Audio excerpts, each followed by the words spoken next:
Assalamualaikum, my name is Dr. Zara Layar. I'm working as general dentist at Rahman Medical Center. Today the topic of our discussion is root canal treatment. लेकिन उससे पहले root canal treatment को discuss करने से पहले मैं आप लोगों को स्टेजेस ऑफ डिके के बारे में बताना चाहूँगी। अगर कीड़ा हमारे दांत के सबसे बाहर वाले हिस्से में लग जाए तो हम फिलिंग करके उस दांत को बचा सकते हैं, लेकिन अगर कीड़ा हमारे पल्प चैम्बर तक पहुँच जाए जिसमें पल्प हमारे पास पड़ा होता है तो हम लोग रूट कैनाल करके उस दांत को बचा सकते हैं। और अगर कीड़ा उससे भी आगे चला जाए यानी रूट तक पहुँच जाए दांत के, तो फिर दांत की एक्सट्रैक्शन करवानी पड़ती है। रूट कैनाल को मज़ीद आगे एक्सप्लेन करने से पहले आप लोगों को पहले ये पता होना ज़रूरी है कि पल्प है क्या।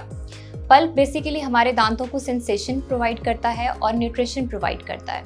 रूट कैनाल ट्रीटमेंट के अंदर हम लोग इस पल्प को निकाल देते हैं। कुछ लोग समझते हैं कि रूट कैनाल ट्रीटमेंट के अंदर हम जड़ों को काट देते हैं, ऐसा बिल्कुल नहीं होता।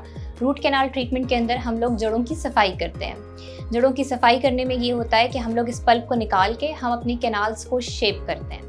कैनाल्स की शेपिंग करने के बाद हम लोग अक्सर पेशेंट को घर भेज दिया करते हैं कि आप 1 से 2 दिन का आराम ले लें, वक्फा ले लें, उसके बाद हमारे पास वापस आ जाएं। जब पेशेंट हमारे पास वापस आता है तो हम उन्हीं रूट्स की भराई कर देते हैं, फिलिंग कर देते हैं, ऑब्चुरेशन कर देते हैं और ऊपर परमानेंट फिलिंग कर देते हैं क्राउन की जगह।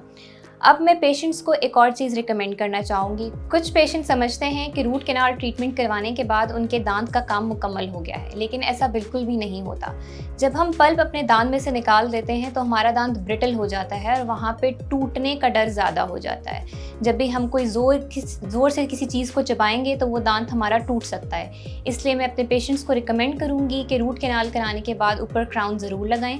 क्राउन लगाने से ये होगा कि आपके दांत के ऊपर जो फोर्सेस लगेंगी वो डेविएट हो जाती हैं और इस तरह आपके दांत की लाइफ थोड़ी और बढ़ जाती है।